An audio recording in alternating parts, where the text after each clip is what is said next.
doctors, welcome back to Home Your Highness. I have come up with a new series of solved question paper of AIAPGT 2025. In part 1, I am going to discuss 5 questions which I have simplified and given with precise explanation. Let's see first question. The question ID is 86. The force of constriction necessary for occlusion of trachea is equivalent of. They have given 4 options. They are first one 1 kg, second one 3 kgs, third one 5 kgs, and fourth one 15 kgs. So out of these 4 options, the correct option is fourth one, that is 15 kgs. So let's see explanation of this.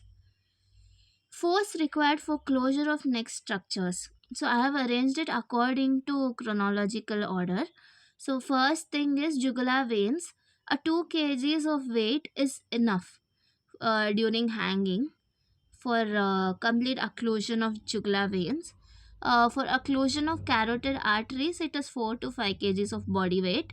For occlusion of trachea, it is 15 kgs, and for vertebral arteries, so it is 20 kgs. So this question is from FMT and it is related to the topic hanging. So as we saw of these 4 options, the most suitable one of trachea occlusion is 15 kgs according to our explanation. So let's see the next question. The most common cause of congenital hypothyroidism is. So the 4 options given were inborn errors of thyroid hormone synthesis, thyroid gland dysgenesis, TSHR antibody mediated, and fourth one is amyloidosis. So among these options, the most common cause is thyroid gland dysgenesis, which accounts for 75%, as we see in this explanation. So primary hypothyroidism main cause is thyroid dysgenesis, after which is thyroid dyshormonogenesis. So under thyroid dysgenesis, we can subclassify as thyroid ectopy, thyroid hemiagenesis, athyrosis, thyroid hypoplasia. Sorry guys if I am pronouncing few words differently. Please pardon me. Thyroid dyshormonogenesis, this includes the dyshormonogenesis of thyroglobulin, thyroid peroxidase, dual oxidase 2. Any one of these hormones can be either hypoproduced or some defect in hormonogenesis. Next question, 57 question ID. On clinical exam, pupils are bilaterally small and irregular, react to near accommodation but not to light is known as. Option 1, Addis pupil. Option 2, Argyll-Robertson pupil. Option 3, Horner syndrome. Option 4, Holmes-Addy syndrome. So as we know, this is Argyll-Robertson pupil. So let's see the explanation. So there's a picture demonstration where we are using torch for pupils which are smaller than normal. They do not constrict when we expose them to light, but they constrict when we focus them to near object. They converge. So as you can see, the first image and second image difference.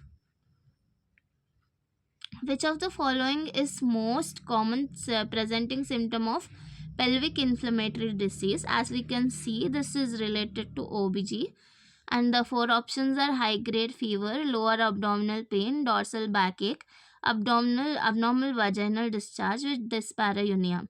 So most common presenting symptom first patient comes with is lower abdominal pain. So when we go for a diagrammatic explanation of this PID, first most common symptom is lower abdominal or pelvic pain. Then vaginal discharge, which can be yellow or green or fishy odor. There can be abnormal vaginal bleeding and pain during intercourse, that is dyspareunia, and also spotting and bleeding after intercourse. And there's increased body temperature, painful urination, and pain in upper right abdomen, which is rare symptom. So main commonest presenting symptom is lower abdominal pain. Next question which comes is regarding law of ossification. Which bone does not follow law of ossification? Options are femur, tibia, humerus, fibula. So among these options, the correct option is fibula. Let's see why. So this is a diagrammatic explanation of bone where we can see epiphysis, epiphyseal plate, metaphysis, diaphysis, metaphysis, and epiphyseal plate of lower end and epiphysis of lower end. So what happens in fibula? So let's see first. Let's see what is law of ossification. So the secondary centers which appear first are the late to fuse, which is normal. But in fibula, what happens? The upper end is the growing end, and lower end is the uh, uh, which is pressure epiphysis, and upper one is traction epiphysis. So what we see here is this one secondary center appears in second year of age, and which fuses at 16th year of age. But in fibula, upper end secondary center is produced at fourth year of age, and it is ossified at 18th year of age. So that is the reason where the first secondary center to appear is the last one to fuse, which is in lower end. But what happens here is the first one to appear, secondary center appear in lower end, is the first one to fuse, and upper end is the later one to appear and later one to fuse.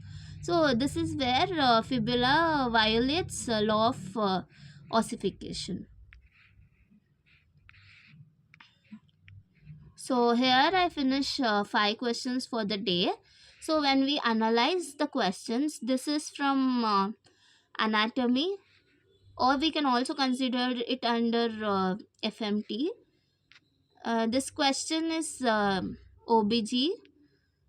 So this question is medicine, where we talk about Argyll Robertson pupil. And also to add on, this AR pupil is seen in late syphilis. And then this question is from endocrinology. Also again we can consider into medicine.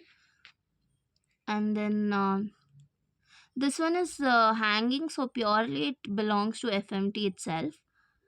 So this was the 5 questions of the day from solved paper of AIA PGT 2025.